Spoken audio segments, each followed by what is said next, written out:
أعوذ بالله من الشيطان الرجيم. بسم الله الرحمن الرحيم.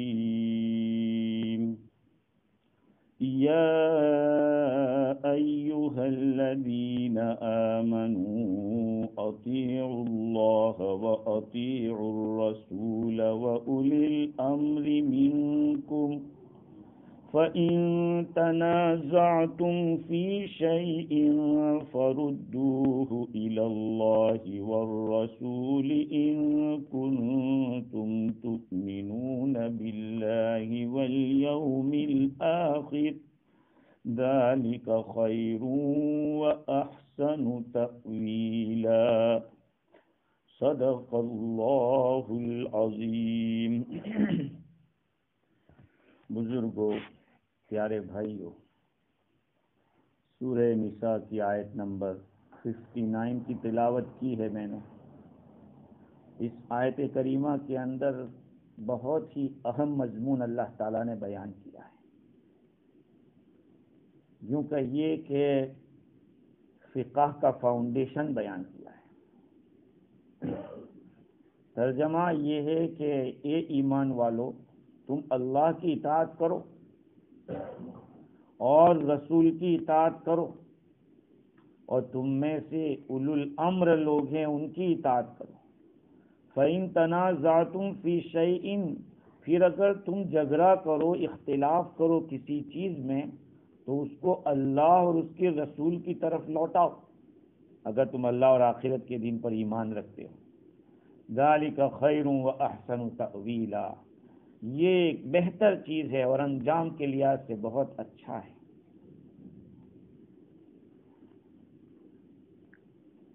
آج کل کے زمانے میں اہل حدیث جو اپنے آپ کو کہتے ہیں، ان کا جواب اس آیت کریمہ میں ہے. وہ کہتے ہیں کہ قرآن اور حدیث. اللہ تعالیٰ نے اور بھی دو باتیں یہاں بیان فرمائی. تم میں سے جو اولو الامر ہے ان کی بھی اطاعت کرو، اور پھر فرمایا کہ اگر کوئی ایسا میٹر آ جاوے کہ تمہیں سمجھ میں نہیں آ کے کیا کرے، تو کہا کہ پھر قرآن اور حدیث کی طرف لے جاؤ. خیر، تو اس آیت کریمہ کا ماقبل سے تعلق یہ ہے کہ اوپر جو آیت بیان کی گئی تھی اس میں امانت ادا کرنے کا حکم دیا تھا کہ امانت والوں کو امانتیں واپس کر دو. اور میں نے جیسے عرض کیا تھا کہ اللہ تعالیٰ نے امانات کہا ہے، ایک امانت نہیں، امانات. میں نے آپ کو کوئی بات کہی ہے، وہ امانت ہے. حدیث میں المجالس بالامانہ، مجلسیں امانتوں کے ساتھ ہوتی ہے. مجلس میں جو بات ہوئی وہ امانت ہے. آپ کے پاس علم امانت ہے، دوسروں تک پہنچانا ہے. ہاں، یہ امانتیں امانتوں والوں تک پہنچا دو. اور پھر اللہ تعالیٰ نے یہ فرمایا تھا کہ جب لوگوں میں فیصلہ کرو تو انصاف کے ساتھ کرو. اس کے اندر حکام کو اور امیروں کو، امیر یعنی جو لیڈر ہوتا ہے، وہ ان کا فریضہ بتایا کہ جب کوئی مقدمہ ان کے پاس آوے تو نسل، وطن، کلر، زبان، رشتہ داری، تعلقات، اس کو سامنے نہیں رکھنا ہے. اس کو سامنے رکھے بغیر انصاف کے ساتھ فیصلہ کرو. یہ نہیں کہ ہمارا چیننے والا ہے، پہچاننے والا ہے، ہمارا پلوار کا ہے، لہذا اس کے فیور میں نہیں. کل قیامت کے دن اس کا حساب ہوگا. انصاف سب کو حکم ہے. ان اللہ یأمر بالعدل والاحسان، بالعدل اللہ تعالیٰ حکم دیتا ہے انصاف کرنے کا. تو انصاف صرف قاضی کے پاس نہیں، جج کے پاس نہیں ہے انصاف. ہم اپنے گھر میں بھی انصاف، ہمارے بھی دو پتو ہے تو دو پتوں کے بیچ میں، دو بیٹے ہیں بیٹوں کے بیچ میں، بیٹیاں ہیں ان کے بیچ میں کوئی بھی معاملہ ہے تو انصاف کے ساتھ. دو آنکھ سے دیکھو، ایک آنکھ سے مت دیکھو. ہے یہ ہے انصاف. ہر جگہ آپ اگر ٹیچر ہیں تو آپ کے بھی انصاف ہے کہ بچوں کا وقت ہے، امانت ہے. ہاں، اسی طرح سے آپ اگر کوئی کام کر رہے ہیں تو آپ سب چیزوں کے اندر امانتیں ہوتی ہیں. تو امانت والوں کو امانت ادا کرنے کا حکم دیا اور فرمایا کہ فیصلہ کرو تو انصاف کے ساتھ. تو اللہ تعالیٰ نے اوپر والی آیت میں نگرانوں کو اور حاکموں کو حکم دیا تھا کہ انصاف کے ساتھ کام کرنا۔ اب جو آیت بیان کی گئی ہے اس آیت کریمہ میں پبلک کو حکم دیا کہ تم لوگ اطاعت کرو، تمہارے حاکموں کی اطاعت کرو، تم اپنے گورنروں کی اطاعت کرو۔ حضرت علی بن ابی طالب رضی اللہ تعالیٰ عنہ فرماتے ہیں کہ امام وقت کے اوپر حق ہے، ضروری ہے کہ وہ اس کے مطابق فیصلہ کرے جو اللہ نے قرآن میں اتارا ہے، اور امانت کو ادا کرے۔ جب وہ یہ کرے گا، حاکم یہ کرے گا، گورنر یہ کرے گا، آپ اپنے گھر میں انصاف کرو گے تو اس کا نتیجہ کیا ہوگا؟ تو پھر رعیت کی بھی ذمہ داری بنتی ہے کہ اس کا کہنا مانے۔ ایک گھر میں اگر 5 بیٹے رہتے ہو، 5 پتو رہتی ہو، اور جو مکھیا ہے اگر بے انصافی کرتا ہو اور پھر یہ سوچے کہ میرا کہنا مانے، نہیں ہوگا۔ پہلے تم اپنی ذمہ داری سمجھو کہ مجھے کیا کرنا ہے، مجھے انصاف کرنا ہے۔ اب انصاف کیا تو ریٹرن میں کیا ہوگا؟ اطاعت ملے گی، وہ آپ کی اطاعت کریں گے۔ سمجھ رہے ہیں بات؟ خیر، اللہ تعالیٰ نے فرمایا ایمان والو تم اللہ کی اطاعت کرو، رسول کی۔ یہ آیت کیوں نازل ہوئی؟ اس کا بیک گراؤنڈ کیا ہے؟ کون سا واقعہ ایسا پیش آیا تھا کہ جس کی وجہ سے یہ حکم آیا؟ تفسیر مظہری کے اندر عبداللہ ابن عباس رضی اللہ تعالیٰ عنہما کی ایک روایت نقل کی ہے کہ عبداللہ ابن حذافہ سہمی رضی اللہ عنہ کے بارے میں یہ آیت نازل ہوئی۔ اللہ کے رسول صلی اللہ علیہ وسلم نے ایک جماعت کا امیر بنا کے ان کو بھیجا تھا۔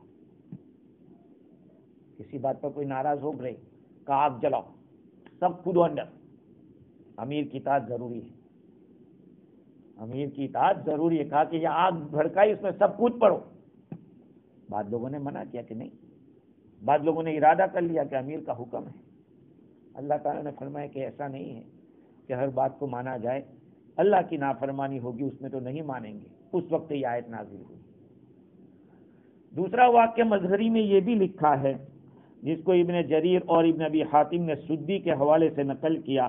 حضور اکرم صلی اللہ علیہ وسلم نے حضرت خالد ابن ولید رضی اللہ تعالیٰ عنہ جو سیف اللہ کہلاتے ان کو ایک جنگ کے اندر بھیجا، سریہ، ایک ٹیم لے کر بھیجا۔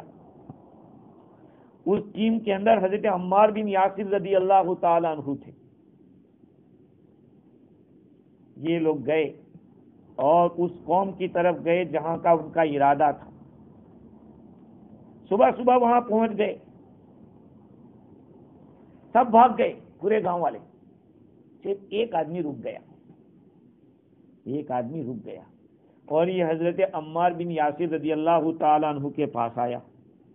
اس نے کہا کہ میں اسلام لے آیا اور میں گواہی دیتا ہوں لا الہ الا اللہ محمد الرسول اللہ، محمدن عبدہ ورسولہ۔ حضرت عمار رضی اللہ عنہ نے فرمایا کہ تجھے تیرا اسلام نفع دے گا، تم رک جا۔ جب صبح ہوئی تو حضرت خالد بن ولید رضی اللہ تعالی عنہ نے حملہ بولا۔ حضرت عمار بن یاسر رضی اللہ تعالیٰ عنہ نے فرمایا، ان سے عرض کیا کہ اس آدمی کو چھوڑ دو، وہ اسلام لا چکا ہے، وہ میرے امان کے اندر ہے۔ ادھر امیر ہے، یہ مامور ہے، تو میں چلی۔ عربی زبان میں استبا کا لفظ ہے کہ گالی گلوچ ہوئی، بول چال ہو گئی دونوں کے اندر۔ یہ معاملہ حضور اکرم صلی اللہ علیہ وسلم کے پاس پہنچا تو حضور نے حضرت عمار رضی اللہ تعالیٰ عنہ کے امان کو جائز قرار دیا کہ ٹھیک ہے، آپ کا امان صحیح ہے۔ دیکھو، اسلام ایسا مذہب ہے کہ دنیا کا کوئی مذہب اس کا مقابلہ نہیں کر سکتا۔ ایک آرڈینری آدمی بھی اگر کسی آدمی کو یا کوئی عورت، مسلم عورت کسی کو امان دے دے کہ اس آدمی کو مارا نہ جائے، نہیں اس کو امان دیتی، اس کو ماننا پڑے گا۔ آرمی کا جو امیر ہوگا اس کو ماننا پڑے گا۔ ایک روایت ابھی کچھ دنوں پہلے ہی تقریباً بخاری شریف میں ہی آئی تھی کہ حضرت ام ہانی رضی اللہ تعالی عنہا، جو حضرت علی رضی اللہ تعالیٰ عنہ کی بہن ہے، حضور صلی اللہ علیہ وسلم کی چچیری بہن ہے، جب فتح مکہ ہوا تو حضرت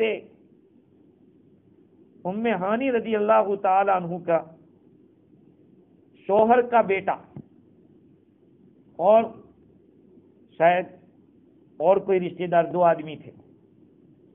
ام ہانی رضی اللہ عنہ نے ان کو امان دے دیا کہ تم کو کچھ نہیں ہوگا، میں امان دیتی ہوں تم کو. جب امان دے دے تو کوئی ہاتھ نہیں لگا سکتا ان کو. اتنا لحاظ ہے اسلام میں. یہ ایک عورت دے رہی. حضرت علی رضی اللہ عنہ نے فرمایا کہ میں ان کو قتل کر دوں گا، دونوں کو اڑا دوں گا. یہ گئی حضور کے پاس، کہا میں نے ان دونوں کو امان دیا اور میری ماں کا بیٹا، یہ لفظ ہے ابن امی، میری ماں کا بیٹا اس کو قتل کرنے کی بات کر رہا ہے. حضور نے فرمایا کہ جس کو ام ہانی نے امان دیا اس کو ہم نے بھی امان دے دیا. اسلام ہے یہ تو کیا بتاؤں. دشمنان اسلام نے اسلام کی جو شکل تھی وہ گندی کر کے بتائی، اور ہم لوگوں نے بھی اس کی فکر نہیں کی کہ اسلام کی ریئل اسٹوری اور اس کی جو اصلی شکل ہے لوگوں کے سامنے آوے کہ اسلام کتنا دیا والا مذہب ہے اور کتنا رحم والا مذہب ہے. ہاں، اسلام تلوار سے نہیں پھیلا ہے، اسلام اپنے اخلاق سے پھیلا ہے. ورنہ وہی سوال ہوگا کہ اگر تلوار سے پھیلا ہوتا تو حضور تو اکیلے تھے، سب کیسے داخل ہوتے گئے. خیر، تو یہ معاملہ حضرت نبی اکرم صلی اللہ علیہ وسلم کے یہاں پہنچا. حضور اکرم صلی اللہ علیہ وسلم نے جائز قرار دیا حضرت عمار رضی اللہ تعالیٰ عنہ کے امان دینے کو، اور یہ منع کیا کہ دوسرے کسی کو آپ امان مت دینا امیر کے خلاف. یعنی امیر نہ کہہ رہا ہے تو اب کسی دوسرے کو امان مت دینا. حضور اکرم صلی اللہ علیہ وسلم کے سامنے ہی دونوں صحابی کی ٹھن گئی، آپس میں تو میں ہونے لگی. آپ صلی اللہ علیہ وسلم نے فرمایا کہ خالد لا تسب عمارا، تم عمار کو گالی مت دو. غریب صحابی ہے عمار بن یاسر رضی اللہ تعالیٰ، بڑی قربانیاں ہیں. حضور نے فرمایا کہ خالد تم عمار کو گالی مت دو. فَإِنَّهُ مَنْ سَبَّ عَمَّارًا سَبَّهُ اللَّهُ، جس نے عمار کو گالی دی خدا اس کو گالی دے گا. اللہ تعالیٰ کے یہاں ایسے ٹوٹے ہوئے دلوں کی بڑی قیمت ہے. خدا کی قسم، جن کو ہم لوگ دنیا میں یہ سوچتے ہیں کہ کسی کام کے نہیں ہے، ان کا مقام اللہ کے کیا ہوگا وہ تو قیامت میں ہی پتہ چلے گا. ہاں، اسی لیے کہا کہ ہر ایک کا لحاظ رکھو، غریب ہو تو اس کا بھی خیال کرو. ہاں، تو حضور نے فرمایا کہ من سب عمارا سبہ اللہ، جس نے عمار کو گالی دی اللہ اس کو گالی دے گا. ومن ابغض عمارا ابغضہ اللہ، جس نے عمار کو ناراض کیا، جس نے عمار سے بغض رکھا اللہ اس سے بغض رکھے گا. ومن لعن عمارا لعنہ اللہ، جس نے عمار کے اوپر لعنت کی خدا اس پہ لعنت کرے. دیکھا حضرت خالد بھی تو خالد تھے، یہ تھوڑی تھے کہہ رہے چھا ہم تو چیف آف آرمی ہیں، مجھے کیوں بنایا تھا آپ نے امیر. نہیں، روایت میں ہے کہ فاعتذر الیہ، ان سے معذرت کی. حضرت عمار بن یاسر رضی اللہ عنہ سے معذرت کی، معافی مانگی. فرضیہ، وہ راضی ہو گئے. اللہ تعالیٰ نے یہ آیت کریمہ نازل فرمائی، یا ایھا الذین آمنوا اطیعوا اللہ واطیعوا الرسول واولی الامر منکم. اے ایمان والو تم اللہ کی اطاعت کرو، الگ، اطیعوا اللہ ایک، واطیعوا الرسول یہ بھی مستقل، رسول کی اطاعت کرو. واولی الامر منکم، تم میں سے جو اولو الامر ہے ان کی اطاعت ان دونوں کے نیچے. اس کے لیے مستقل نہیں کہا کہ اطیعوا اولی الامر منکم، وہ دو اللہ کے لیے اللہ کی اطاعت، یہ پہلا. اور دوسرے نمبر پہ رسول کی اطاعت. اطاعت کہتے کس کو ہے؟ اطاعت کہتے ہیں معتزلہ تو یہ کہتے کہ موافقت الارادہ، ارادے کے موافق کرنا، اس کو اطاعت کہتے ہیں. اور اہل سنت والجماعت کہتے ہیں کہ الطاعت موافقت الامر، جیسا حکم ہے اس کا ایسا کرنا، یہ اطاعت ہے، ارادہ نہیں، ارادے کی موافقت نہیں. امام فخر الدین رازی علیہ الرحمٰن نے اس آیت کے متعلق لکھا ہے کہ یہ آیت کریمہ اصول فقہ کے بہت بڑے حصے پر دلالت آیت کر رہی ہے، مشتمل ہے یہ آیت بہت زیادہ علوم علم فقہ، اصول علم فقہ، ایک تو ہے فقہ اور ایک ہے اصول فقہ، دونوں الگ ہیں۔ علم فقہ تو یہ نماز روزہ جو مسائل آتے ہیں وہ علم فقہ میں آتے ہیں، لیکن یہ مسئلے کس کے اندر سے آئیں گے وہ اصول دیکھنے پڑیں گے، وہ اصول فقہ۔ ہاں، ایک ہوتا ہے ایسے مسئلے مسائل، لیکن یہ مسئلے مسائل نکلیں گے کیسے، وہ اصول فقہ، یہ علم فقہ کہلائے گا، وہ اصول علم فقہ کہلائے گا۔ تو اصول علم فقہ اس کے اندر ہے۔ جو یہ کہتے ہیں کہ قرآن اور حدیث بس، ان کے خلاف یہ دلیل ہے آیت کریمہ۔ ہم چار چیزوں کو مانتے ہیں: قرآن، حدیث، اجماع امت اور قیاس۔ آپ کے پاس اگر کوئی میٹر آیا، پہلے دیکھو قرآن کیا کہتا ہے اس کے بارے میں، اگر اس میں آپ کو نہیں ملا تو کہا حدیث میں دیکھو کیا ہے اس میں، حدیث میں نہیں ملا تو کہا کہ اجماع صحابہ کے عمل پہ دیکھو، امت کا اجماع کس کے اوپر، امت کے علماء کیا کہہ رہے ہیں، اس میں بھی کہیں نہیں ملا تو کہا کہ اب قیاس کرو، قرآن کی آیت کے اندر کوئی اس طرح کا سملر چیز کوئی مل رہی ہے، اس میٹر کے سملر کوئی چیز ہے، وہاں نہیں تو کہا حدیث میں دیکھو سملر چیز کوئی ملتی ہے۔ ارے اللہ اکبر، اسلام جیسا مذہب کہیں اس کا جو واقعتاً مسلمانوں کو ہر طرف سے باندھ کے رکھا ہے، آپ کسی جگہ منمانی نہیں کر سکتے، کوئی بھی مسئلہ آتا ہے اس کے پیچھے کوئی نہ کوئی دلیل ہوتی ہے، ایسا نہیں کہ کہہ دیا مفتی صاحب نے تو ہو گیا، نہیں، بعض اس طرح کے جاہل سمجھتے رہے، میں جب نیوزی لینڈ میں کہ یہ ہاں کر دیں گے، ارے ہم ہاں کہیں گے تو سود حلال ہو جائے گا، ہم کون ہیں کہ ہم کہہ دیں کہ سود جائز، اس ملک کے اندر انٹرسٹ پہ مکان لینا جائز، ہم کون ہوتے ہیں؟ خدا سے کون جنگ کرے گا، رسول سے کون جنگ کرے گا؟ قرآن نے کہہ دیا ہے، سود کے بارے میں اتنے سخت الفاظ میں کہا۔ تو بعض لوگ یہ کہتے تھے کہ یہ کریم ہے ہمارے ملک کے، یہ اگر یس کر دیں گے تو یس، ہمارے تھوڑی یس کرنے سے یس ہوتا ہے، ہمیں بھی اس کے تابع رہنا پڑے گا، قرآن اور حدیث کے تابع رہنا پڑے گا۔ کوئی مفتی ہو یا کوئی بھی عالم ہو، اس کو مسئلے سے پہلے اسی کو دیکھنا پڑتا ہے، قرآن کیا کہتا ہے، حدیث کیا کہتی ہے۔ ابھی کچھ وقت پہلے ایک مولانا نے کہہ دیا کہ کھسی کا صدقہ کرنا حرام ہے، کھسی کا، میں نے کہا کہاں سے حرام کہہ دیا؟ ارے مکروہ بھی نہیں کہہ سکتا، حرام کی بات تو بہت اوپر کی بات ہے۔ کہا حضور کے زمانے میں بکری کا سر، میں بتا دوں بخاری شریف میں ہے، حضور کے زمانے میں بکری کا بھی صدقہ ہوتا تھا، صحابہ دیتے تھے ایک دوسرے کو، بکری ذبح کر کے گوشت دیتے تھے، یہ ہے۔ خیر، تو امام فخر الدین رازی نے یہ کہا کہ اصول فقہ کے بہت سارے مسائل کے اوپر یہ آیت کریمہ مشتمل ہے، کیونکہ فقہائے کرام فرماتے ہیں کہ فقہ کی بنیاد چار چیزوں پر، اصول شریعت چار ہیں، شریعت کے اصول، فاؤنڈیشن جس کو کہتے ہیں، وہ چار ہیں: قرآن، حدیث، اجماع امت، امت کے علماء کا کسی مسئلے پر متفق ہو جانا، یہ نہیں کہ وہ اپنی مرضی سے متفق ہو جائے، نہیں، وہ بھی اس کے تابع ہے، قرآن اور حدیث۔ کوئی بھی مسئلہ ہے، اس مسئلے میں ان کو لگ رہا ہے کہ اس میں یہ ہو سکتا ہے، ہو سکتا ہے، تو اب اس میں سے وہ کسی ایک بات کے اوپر متفق ہو جاوے، وہ بھی نہیں نکل سکتے اس سے۔ اس میں بھی نہ ہو تو چوتھے نمبر پہ قیاس ہے کہ مائنڈ سے سوچو کہ قرآن میں یا حدیث میں اس کے سملر کوئی میٹر لگ رہا ہے، سملر ہے تو وہاں کا حکم یہاں دے دو، اس کو قیاس کہتے ہیں۔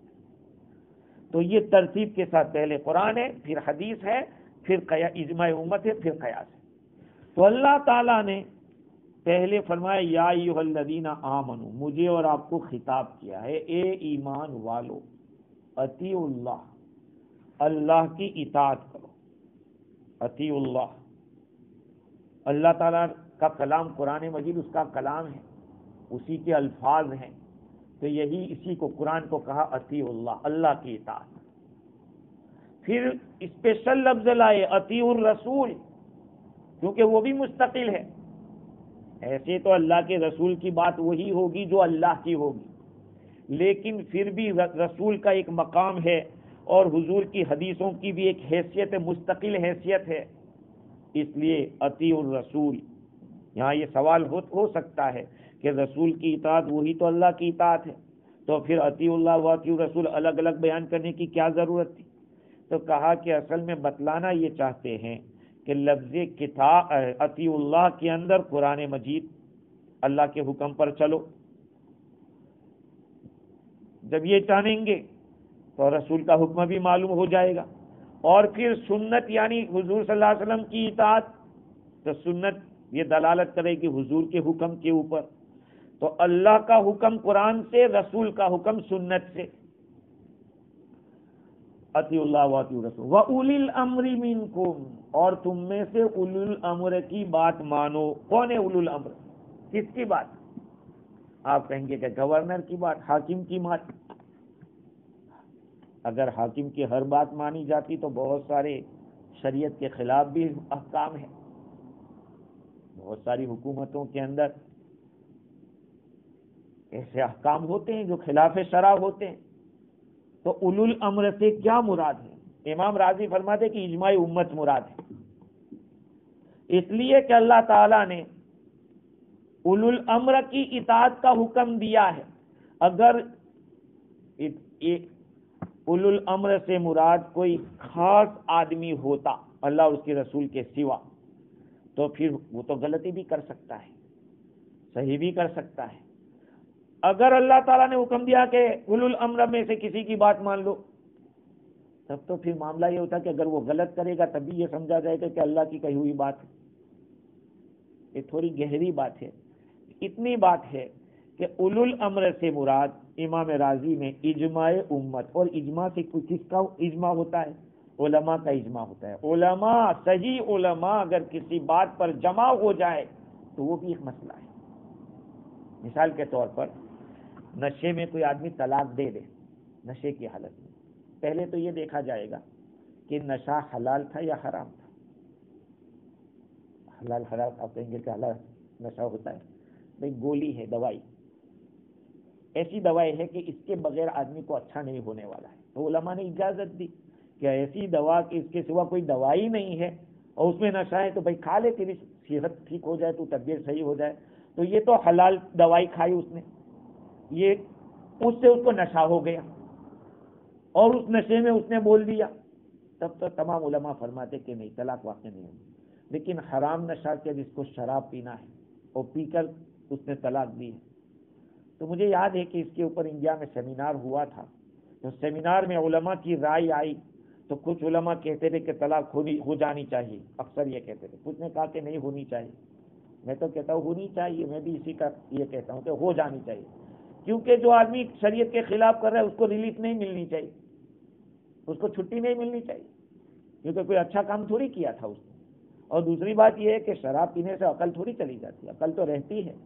اگر شراب پینے والے کے پاس آپ اس کا جو مکان ہے اپنے نام پہ کروانے کے لیے سائن کرنے جاؤ، وہ نہیں کرے گا، یعنی دماغ ہے تو کیوں اس کو طلاقی کا سوجا اور کچھ نہیں سوجا، اور کچھ کیوں نہیں بولا، وہی کیوں بولا؟ معلوم ہے کہ اس کی عقل ٹھکانے رہتی ہے، صرف پردہ ہوتا ہے تھوڑا کچھ۔ تو اب امت کے علماء ایک مسئلے پر جمع ہو جائے کتاب و سنت کو، وہ اجماع امت کہلاتا ہے۔ اس سے اولو الامر سے مراد کون ہے؟ اس بارے میں بعض علماء فرماتے کہ اس سے خلفائے راشدین ہے۔ حضور اکرم صلی اللہ علیہ وسلم نے ارشاد فرمایا، جس کو حضرت حذیفہ رضی اللہ تعالیٰ مرفوعاً نقل کیا، اقتدوا بعدی ابا بکر و عمر، میرے بعد ابو بکر اور عمر کی اقتدا کرنا، یہ اللہ کے نبی کا ارشاد ہے۔ اقتدوا بعدی ابا بکر و عمر، میرے بعد ابو بکر اور عمر کی پیروی کرنا۔ اب بتاؤ، 20 رکعت تراویح حضرت عمر رضی اللہ تعالیٰ نے طے کیا صحابہ کو ملا کے، تو پڑھنی پڑے گی کہ نہیں؟ اب یہ کہو کہ تو حضرت عمر 20 رکعت پڑھتے تھے، 3 طلاق اگر کسی نے ایک ساتھ دے دی تو واقع ہو جاتی ہے۔ اب یہ اہل حدیث خیال کے لوگ کہے کہ نہیں اس وقت، ارے اس وقت کی بات نہیں، حضرت عمر کے زمانے رضی اللہ تعالیٰ کے زمانے میں لوگ بول دیتے تھے اور پھر کہتے کہ میرا ارادہ تو ایسا نہیں تھا، میرا تو ایک ہی کا ارادہ تھا۔ کہا کہ نہیں، اب جتنی بولو گے اتنی ہی، یہ تو کھیل بن جائے گا۔ تو حضرت عمر رضی اللہ تعالیٰ کے زمانے میں بہت سارے فیصلوں کے اوپر اتفاق ہوا، حضور نے فرمایا تھا کہ میرے بعد ابو بکر اور عمر کی پیروی کرنا۔ بعض لوگوں نے یہ کہا کہ جو جنگ کے اندر جو لشکر جاتا تھا، لشکر کا امیر ہے، اس کی اطاعت کرو، بعضوں نے یہ کہا۔ حضرت ابو ہریرہ رضی اللہ تعالیٰ عنہ نقل فرماتے حضور صلی اللہ علیہ وسلم نے ارشاد فرمایا من اطاعنی فقد اطاع اللہ، جس نے میری اطاعت کی اس نے اللہ کی اطاعت کی، ومن عصانی فقد عصى اللہ، جس نے میری نافرمانی کی اس نے اللہ کی نافرمانی کی، من یطیع الامیر فقد اطاعنی، جو امیر کی اطاعت کرے گا اس نے میری اطاعت کی، ومن یعص الامیر فقد عصانی، جس نے امیر کی نافرمانی کی اس نے میری۔ اسی لیے تو ہمارے تبلیغ جماعت کے اصول کے اندر امیر کی اطاعت کو بہت زیادہ زور دیا جاتا ہے۔ کیوں؟ یہ روایت ہے، اس لیے تو زور دیا جاتا ہے۔ خیر، بعض حضرات یہ کہتے ہیں کہ اس سے علماء مراد ہے، جو علماء شریعت کے مطابق فیصلہ کرتے، فتویٰ دیتے، لوگوں کو دین سکھاتے ہیں، وہ علماء مراد ہے۔ اور یہ قول ابن عباس رضی اللہ تعالیٰ عنہما کا ہے۔ حضرت ابن عباس رضی اللہ عنہ فرماتے ہیں کہ تم اطاعت کرو اہل فقہ کی اور اہل دین کی، مفتیوں کی، علماء کی، جو شریعت کے پابند ہو۔ ہاں، اس لیے کہ اگر کوئی میٹر آئے گا تو قرآن حدیث سے نکالے گا کون؟ کتنے حاکم ایسے ہوتے ہیں کہ جن کو انا اطینا نہیں آتی؟ بھائی غیر مسلم اس کی بات چھوڑو، جو مسلمان حاکم ہیں کتنے، ان کو بیچاروں کو قل واللہ نہیں آتی، صحیح کلمہ نہیں آتا، تو وہ کہاں سے مسئلہ لائیں گے؟ ان کو بھی تو علماء کے پاس ہی جانا پڑے گا۔ اور پہلے زمانے میں جب جماعتیں جاتی تھی اللہ کے راستے میں جان کی بازی لگانے کے لیے، تو ان کے ساتھ علماء کی ایک مستقل جماعت ہوتی تھی جو بادشاہ کو گائیڈ کرتی تھی کہ شریعت کا یہ مسئلہ ہے تو اس پر چلنا پڑے گا۔ اور اس زمانے کے بادشاہ بھی اپنے پاس علماء کو رکھتے تھے، صحیح علماء کو، جو ان کو گائیڈ کر سکے۔ ہاں، تو حاکم اور گورنر ہوگا، اس کو بھی تو اسی کے پاس جانا پڑے گا۔ اس لیے اور نبی اکرم صلی اللہ علیہ وسلم نے ارشاد فرمایا کہ العلماء ورثۃ الانبیاء، علماء کرام نبیوں کے وارث ہوتے ہیں۔ اس لیے اولو الامر سے مراد فقہائے کرام ہے۔ شیعہ لوگ تو کہتے ہیں کہ امام مراد ہے، جو 12 امام کو مانتے ہیں کہ حضور کے بعد 12 امام ہوں گے، وہ اسی کو مانتے ہیں۔ خیر، اس بارے میں کوئی اختلاف نہیں۔ صحابہ کرام اور تابعین کی ایک جماعت اس بات کو کہتی ہے کہ اس سے مراد علماء ہیں، تمام وہ علماء جو اہل حل و عقد ہے، اہل عقل ہے۔ حضرت عبداللہ بن حذافہ سہمی رضی اللہ تعالیٰ عنہ کا جو واقعہ پیش آیا تھا، تو اس کے بارے میں تفسیر مظہری میں لکھا ہے کہ اولو الامر کی جو بات مانی جائے گی وہ خلاف شریعت نہیں ہونا چاہیے، خلاف شرع نہیں ہونا چاہیے۔ اگر باپ اپنے بیٹے کو کہتا ہے کہ بیٹا چوری کر کے لا، جائز نہیں ہے، باپ کا کہنا نہیں مانا جائے گا۔ لا طاعت لمخلوق فی معصیت الخالق، اللہ کی نافرمانی کر کے مخلوق کی فرما برداری جائز نہیں ہے۔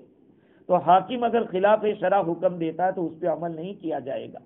حضرت عبداللہ بن حذافہ سہمی رضی اللہ عنہ نے آگ روشن کی اور ان کی جو جماعت کے لوگ تھے کہا کود پڑو اس کے اندر، امیر کی اطاعت واجب ہے۔ بعض صحابہ کا نہیں، گناہ کے کام میں اطاعت نہیں، لا طاعت لمخلوق فی معصیت الخالق، بعض لوگوں نے ارادہ کر دیا تھا۔ اس لیے علماء فرماتے ہیں کہ امیر کی اطاعت کرنا خاص ہے اس مسئلے میں جو کہ شریعت کے خلاف نہ ہو۔ ہاں، آگے اللہ تعالیٰ فرماتے فَإِن تَنَازَعْتُمْ فِي شَيْءٍ فَرُدُّوهُ إِلَى اللَّهِ وَالرَّسُولِ، اگر تم لوگ کسی چیز کے بارے میں اختلاف کرو تو اس کو اللہ اور اس کے رسول کی طرف لوٹاؤ۔ اگر تمہارا اختلاف ہو جائے کسی مسئلے کے اندر، اسی حصے سے قیاس کا ثبوت ہوتا ہے، قیاس کا ثبوت۔ ہاں، بہت سارے جو اپنے آپ کو اہل حدیث کہتے ہیں وہ اس کو مانتے نہیں ہیں کہ قیاس کچھ نہیں، صرف حدیث قرآن، حدیث قرآن، حدیث۔ ارے بہت سارے مسائل ایسے ہیں جو حضور صلی اللہ علیہ وسلم کے زمانے میں نہیں تھے۔ بھائی پلین کے اندر نماز پڑھنے کا مسئلہ کہاں سے لاؤ گے آپ؟ حضور کے زمانے میں پلین تھا ہی نہیں، تو کیا کریں گے؟ کیا کریں گے کہ نماز تو فرض ہے، کہیں بھی جاؤ پڑھنی پڑے گی۔ اس لیے ہر زمانے کے اندر علماء رہے ہیں اور وہ اس طرح کے مسائل حل کرتے رہے. اب جب آدمی قیاس کوئی مانے گا نہیں تو وہ مسئلہ جو میں کہتا رہتا ہوں کہ جمعہ مبارک کہہ سکتے ہیں یا نہیں کہہ سکتے، تو وہ کہاں مسئلہ حل ہوگا کہ حضور کے زمانے میں کوئی نہیں بولتا تھا جمعہ مبارک. ارے تو اس زمانے میں یہ سب چیزیں نہیں تھی، اس زمانے میں ہے تو اس کا حکم نکالنا پڑے گا. بہت سارے لوگ یہ کیا کہتے ہیں کہ انشورنس، حضور کے زمانے میں انشورنس نہیں تھا اس لیے چلے گا. ارے حضور کے زمانے میں انشورنس نہیں تھا، سود تو تھا، جوا تو تھا. انشورنس میں بھی جوا پایا جاتا ہے یا سود پایا جاتا ہے. آپ نے اگر پورے سال میں 5,000 بھر دیے اور آپ کا گاڑی کا کوئی نقصان نہیں ہوا، 5,000 گئے آپ کے، تو جوا میں کیا ہوتا ہے؟ جوا میں یہی تو ہوتا ہے کہ لگا تو ڈبل ٹرپل ہو جاتا ہے اور نہیں لگا تو گیا. تو یہ ہو گیا اس کے اندر. اور اگر آپ نے 5,000 بھرے، نقصان 50,000 کا ہوا تو آپ کو 50,000 ملیں گے انشورنس کی طرف سے. تو سود کس کو کہتے ہیں؟ سود اسی کو کہتے ہیں کہ آپ نے بھرا، اتنا بھرا، اور کسی کو دیا 500 اور کہا کہ 600 دینا مجھے، کسی کو انٹرسٹ کہتے ہیں. تو اب آپ کو قیاس کی تو ضرورت پڑے گی کہیں بھی جاؤ. قرآن پہلے، دوسرے نمبر پہ حدیث، اور بعد میں اجماع. اسی لیے تو کہا کہ آثار صحابہ دیکھو، صحابہ رضی اللہ عنہ کے فتوے دیکھو، ان کی جو باتیں تھی وہ دیکھو. فَإِن تَنَازَعْتُمْ فِي شَيْءٍ، اگر تم اختلاف کرو کسی چیز کے بارے میں، فَرُدُّوهُ إِلَى اللَّهِ وَالرَّسُولِ، تو تم اس کو اللہ اس کے رسول کی طرف لوٹاؤ. آج بہت سارے لوگ دنیا کے اندر اپنی اولاد کے لیے ویل بنا کے جاتے ہیں، شریعت کے خلاف ویل ہوتا ہے اور اس کو عذاب ہو رہا ہے قبر کے اندر. خلاف شراب ویل بنا کے آیا، پوری زندگی نیکیاں کرتا رہا، لیکن مرنے سے پہلے اس نے ایک ایسا فیصلہ کر دیا، اپنی اولاد کے اندر بے انصافی کر دی، اس کو عذاب ہوگا.